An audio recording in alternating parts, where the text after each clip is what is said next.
Mga katubig, ganyan po yung natin pag-repair ng ating mga mainline. Panoorin nyo po si Ka-Vlog Katubig na Largo kung paano mag-repair ng kanyang tubig, ganyang leak.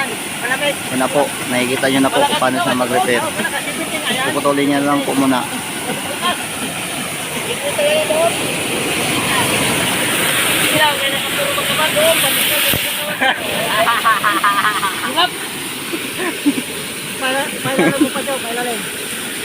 Yun na po. Kitang-kita natin ang gilalas ng kanyang katawan. Grabing lakas po.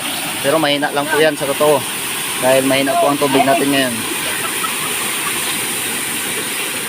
Taya muna, pailan mo yung lagari. Taya muna, pailan mo.